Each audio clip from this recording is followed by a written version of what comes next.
dalam hidup ini adalah kepada siapa kita berseru saat kita butuh.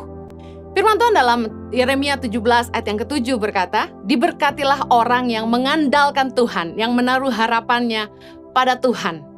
Dikatakan diberkati orang yang mengandalkan Tuhan. Kita yang selalu berseru kepada Tuhan saat kita punya kebutuhan akan diberkati. Katakan amin.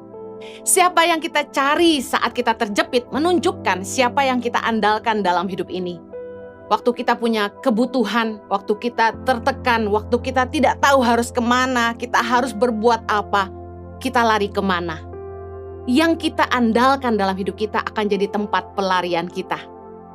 Firman Tuhan mengajarkan kepada kita untuk tidak mengandalkan kekuatan sendiri, yaitu kekayaan kita, kepandaian kita, kekuasaan, pengalaman, jabatan. Jangan mengandalkan kekuatan sendiri. Mari kita bahas firman Tuhan sama-sama tentang belajar mengandalkan Tuhan. Yang pertama, tidak mengandalkan kekuatan sendiri. Kita harus belajar mempercayai Tuhan segenap hati. Mempercayakan hidup kita kepada tangan Tuhan yang kuat. Amsal 3 ayat 5 berkata gini, "Percayalah kepada Tuhan dengan segenap hatimu, dan janganlah bersandar kepada pengertianmu sendiri." Seringkali dalam hidup kita merencanakan masa depan dengan pikiran dan kemampuan kita yang terbatas. Kita pakai ukuran kita sendiri. Kita pakai apa yang menurut kita baik. Kita pintar sekali jadi arsitek dalam hidup ini. Tapi tahukah Anda seringkali ukuran yang kita pakai itu kadang-kadang kerendahan karena kita kurang percaya Tuhan, atau bahkan ketinggian karena kemauan kita terlalu banyak. Dan kita lupa bahwa Tuhanlah yang pegang kendali hidup ini. Manusia boleh berencana, tapi Tuhan yang menentukan semuanya. Nah, apa maksudnya? Jangan mengandalkan pengertian kita sendiri adalah ini. Kita harus ngerti bahwa rancangan kita belum tentu rancangan Tuhan. Yesaya 55 ayat 8 berkata gini, "Sebab rancanganku bukanlah rancanganmu, dan jalanmu bukanlah jalanku." Demikianlah firman Tuhan. Seringkali kita maksa apa yang kita mau untuk hidup kita, tanpa mau ngerti apa rencana Tuhan sebenarnya. Kita ngedesain hidup kita sendiri. Oh, nanti saya umur sekian harus nikah. Nanti umur sekian saya udah harus punya rumah. Oh, nanti kita harus punya rumahnya seperti ini. Saya nanti kalau punya istri harus yang seperti ini. Kita desain semuanya. Anak harus berapa. Kita seringkali lupa untuk datang sama Tuhan dan mengandalkan hikmat dari Tuhan, meminta tuntunan Tuhan dalam hidup kita. Saya mau share hidup saya. Dulu sekali waktu saya masih muda, baru nikah dengan suami saya, Pastor Yohanes Kristianus, saya berpikir, saya nih akan kerja, jadi pengusaha, supaya saya bisa menopang pelayanan suami saya. Bahkan waktu masih muda sekali, suamiku juga pernah bilang, "Nanti aku pelayanan, kamu yang support aku ya," gitu. Kenapa gitu? Karena suamiku tuh dari sejak SMA aja kami sekolah, Jojo tuh kelihatan banget pendeta abis gitu. Dia begitu ngomong, "Halo," wah udah kedengeran, suaranya tuh pendeta gitu loh.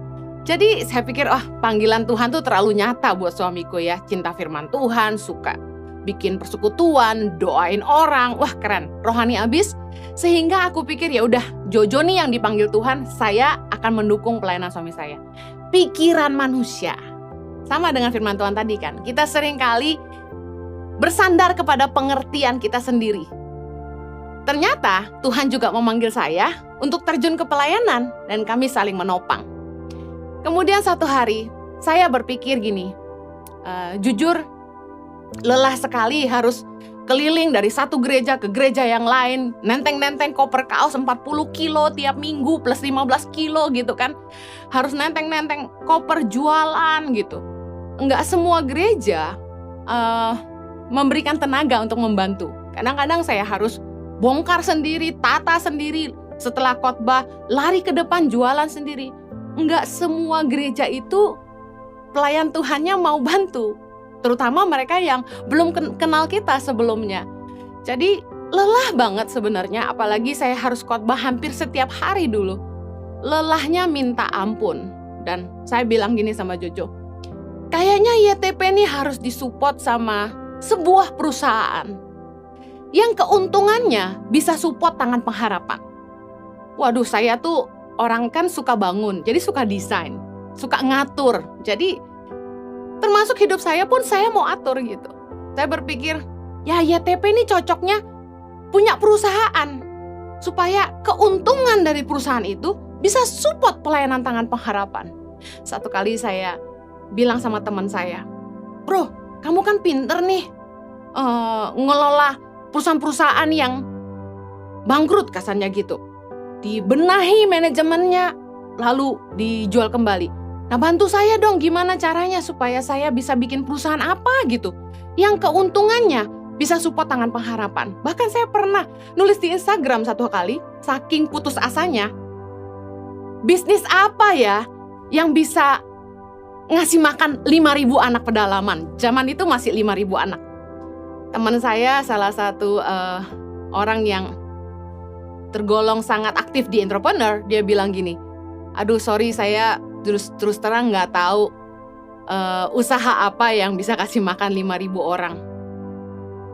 Saya jujur sama Jojo tuh berkali-kali bahkan mencoba banyak hal ya. Anda tahu bahwa Tuhan kasih inspirasi bikin kaos positif by YTP, lalu kemudian saya mulai bikin batik Tangan Pengharapan. Untungnya nggak terlalu banyak, dan kalau dibilang itu bisa mensupport Tangan Pengharapan sama sekali kurang. Dan sampai hari ini, apa yang saya pikir harus kami buat, yaitu sebuah perusahaan yang keuntungannya bisa support Tangan Pengharapan, nggak terrealisasi. Semua hanya angan-angan, karena bukan itu kehendak Tuhan. Yang ada hari ini, Tuhan mengizinkan kami punya gereja berbasis online, YouTube, yang dimana kami gembalakan, yaitu JKI Impact Community Indonesia.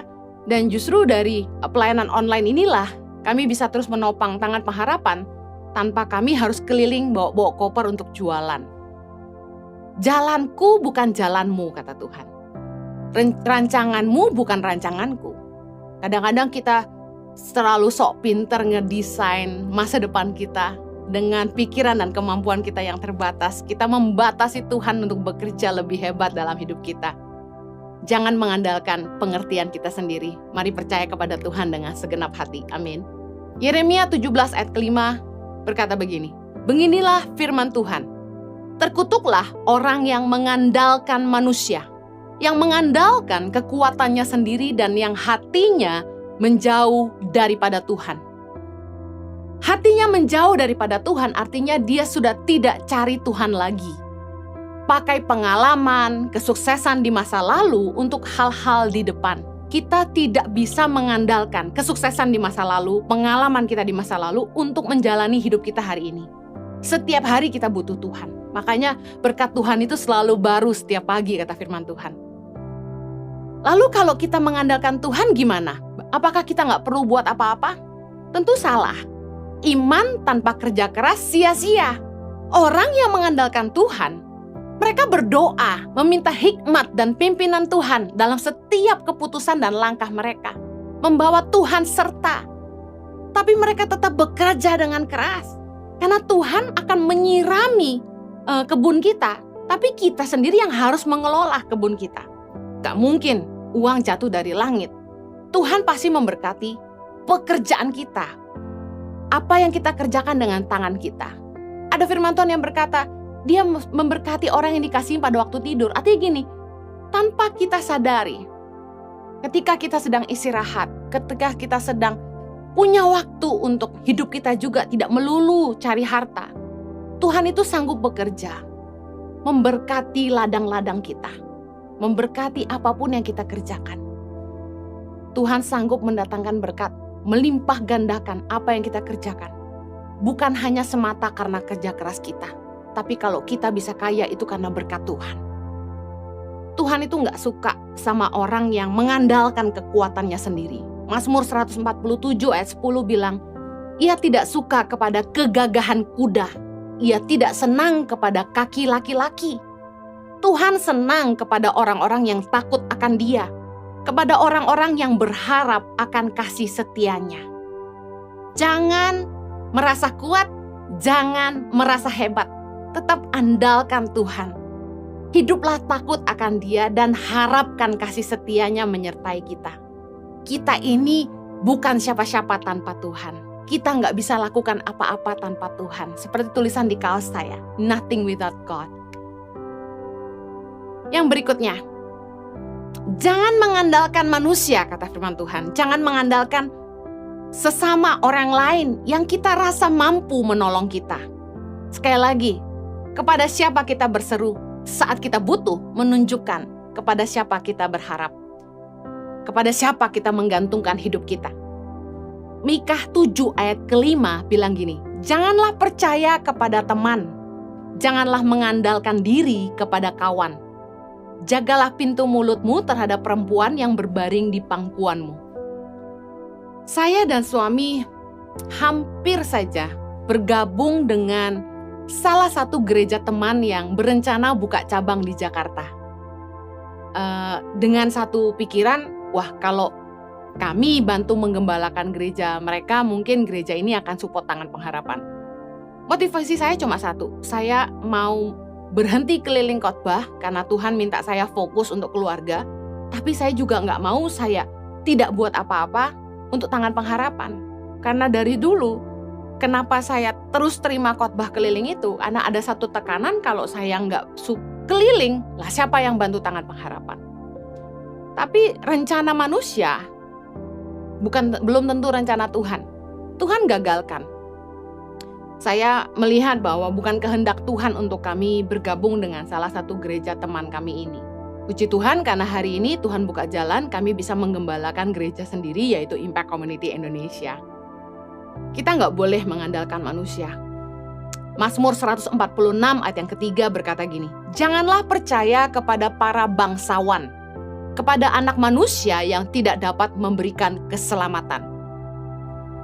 Manusiawi sekali ya, kebanyakan kita akan minta tolong sama orang hebat, orang yang punya kekuasaan untuk menolong kita. Makanya seringkali yang jadi andalannya orang gini, oh saya ini kenal menteri-menteri, saya ini punya teman di TNI, wah gitu-gitu kan. Bahkan kalau kita lihat kendaraan-kendaraan, pasang stiker-stiker dengan logo seolah-olah mereka itu punya koneksi dengan kepolisian dan lain sebagainya. Kita seringkali cenderung untuk mengandalkan orang yang kita pikir mampu menolong kita. Punya kedudukan, punya kekuasaan, punya pengaruh, punya kekayaan. Nah, saya mau share pengalaman saya. Dulu saya pernah menyerahkan diri saya untuk melayani di yayasan orang lain. Yayasannya pemilik seorang bangsawan di Indonesia yang cukup kaya raya. Koneksinya sangat dekat dengan orang-orang di istana tentunya. Nah, dengan harapan kalau saya mau membantu yayasan beliau, bekerja pada beliau, beliau juga akan memelihara YTP, memelihara Tangan Pengharapan. Tapi Tuhan gak izinkan. Karena dia sempat bilang gini sama saya, kalau kamu bantu saya, YTP saya ambil aja. Wah saya tenang, wah asik gak usah jualan kaos lagi. Tapi Tuhan gak izinkan. Saya sempat konseling sama mentor kami dan dia bilang, Tangan Pengharapan memang kecil tapi Tuhan titipkan di rahim kamu sendiri. Saya bersyukur saya gak mengandalkan bangsawan ini karena Tuhan juga nggak izinkan. Kalau Tuhan gagalkan itu caranya beda-beda, tapi saya bersyukur. Yang terakhir, kita jangan ngandelin kuasa gelap. Jangan datang kepada berhala-berhala, dukun-dukun, peramal, tukang tenung, feng shui dan lain sebagainya untuk cari hoki istilahnya. Banyak kan orang itu mau bangun rumah, mau jual rumah, panggil orang-orang yang punya kekuatan gaib. Doa ke dukun, macam-macam. Ambil tanah, disimpan, supaya dijampi-jampi nular kayanya orang. Pasang air mancur, supaya rezeki jalan terus. Bahkan saya lihat banyak di toko-toko, pasang patung kucing yang tangannya gini-gini itu. Saya tanya, ini patung kucing buat apa? Katanya untuk datangin hoki, rezeki. Ulangan 18 ayat 10 bilang gini, di antaramu janganlah didapati seorang pun yang mempersembahkan anaknya laki-laki atau anaknya perempuan sebagai korban dalam api. ataupun seorang yang menjadi petenung, seorang peramal, seorang penelaah, seorang penyihir, seorang pemantra, ataupun seorang yang bertanya kepada arwah atau kepada roh peramal, atau yang meminta petunjuk kepada orang-orang mati. Sebab setiap orang yang melakukan hal-hal ini adalah kekejian bagi Tuhan. Dan oleh karena kekejian-kekejian inilah Tuhan Allahmu menghalau mereka dari hadapanmu. Jangan sampai kita datang ke peramal, dukun, orang kuat, orang pintar, apalah namanya, untuk cari kekayaan. Imamat 19 ayat 26b bilang, janganlah kamu melakukan telaah atau ramalan. Imamat 19 ayat 31 bilang, janganlah kamu berpaling kepada arwah atau kepada roh-roh peramal. Janganlah kamu mencari mereka dan dengan demikian menjadi najis karena mereka. Akulah Tuhan Allahmu. Penyembahan berhala, mencari rejeki kepada roh-roh gelap merupakan kekejian bagi Allah. Jangan sampai kita menyembah kepada berhala demi harta.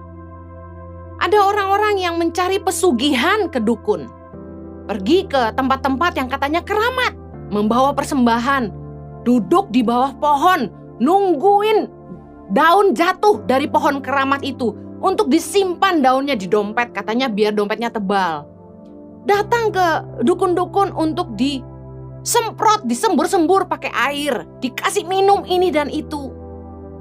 Bawa pulang, doain apa lalu dibawa pulang disimpan, disembayangi. Ada yang kemarin cerita sama saya, nyolong tanah dari rumah orang kaya, lalu tanahnya disimpan katanya supaya kekayaannya nular.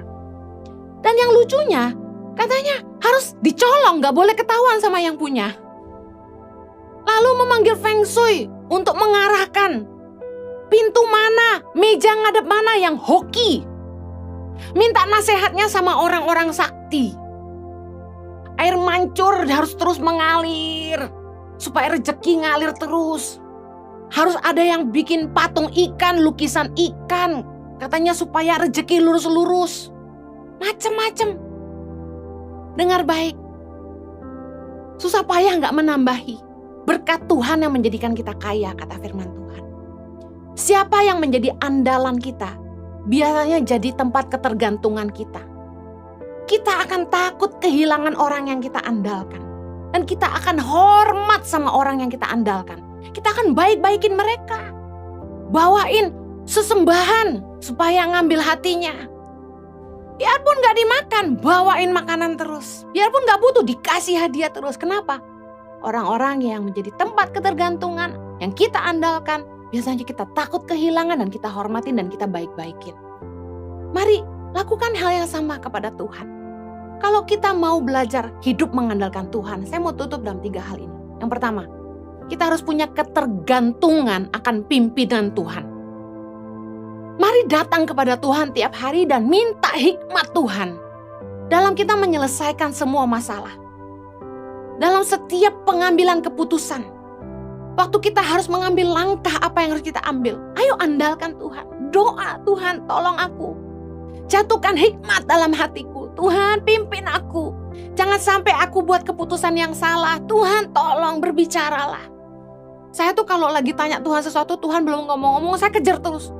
Pagi, siang, malam saya tanya terus. Tuhan ngomong dong. Tuhan aku harus gimana? Karena satu keyakinan saya bahwa tanpa pimpinan Tuhan tidak ada keberhasilan. Mari yakini sama-sama kalau kita mau belajar mengandalkan Tuhan. Tanpa pimpinan Tuhan tidak ada keberhasilan. Milikilah ketergantungan akan pimpinan Tuhan. Belajar seperti Musa dalam Keluaran 33:15 berkata begini. Berkatalah Musa kepadanya, jika engkau sendiri tidak membimbing kami, janganlah suruh kami berangkat dari sini. Bayangkan. Bilang sama Tuhan, kalau Tuhan gak nyertai kami gak mau pergi. Amen.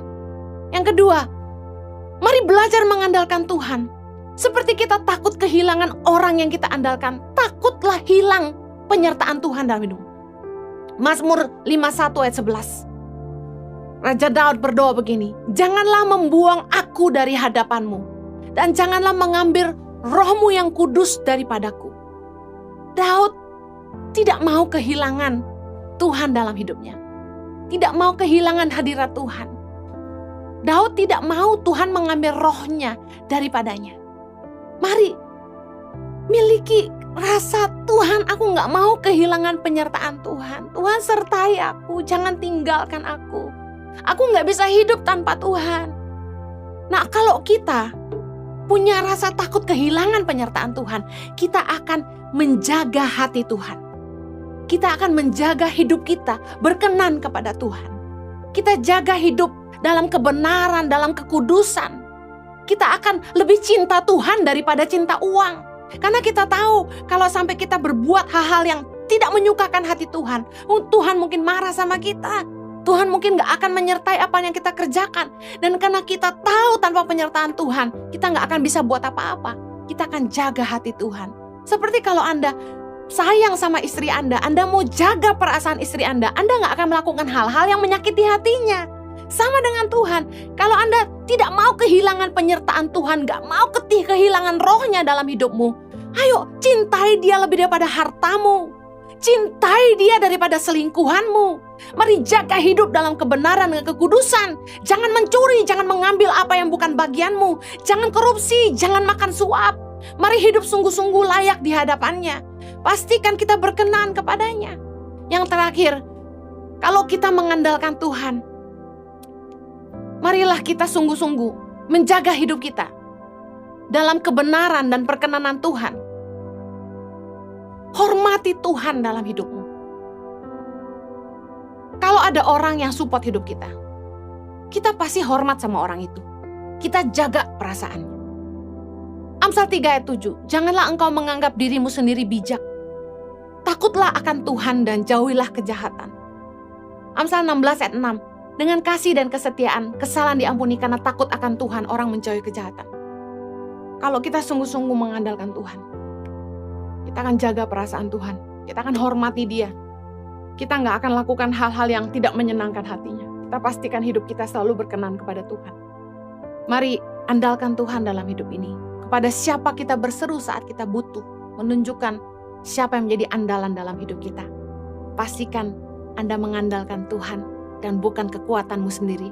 Pastikan Anda mengandalkan Tuhan dan bukan kecerdasanmu sendiri. Pastikan Anda mengandalkan Tuhan dan bukan teman, bukan bangsawan, bukan orang kaya yang kita pikir bisa bantu kita. Kalau Anda mengandalkan Tuhan, pastikan Anda tidak menyembah berhala, tidak mencari kesugihan dari tempat-tempat yang salah. Mari andalkan dia dalam hidup ini. Bekerja sungguh-sungguh, tapi minta dia menyertai selalu.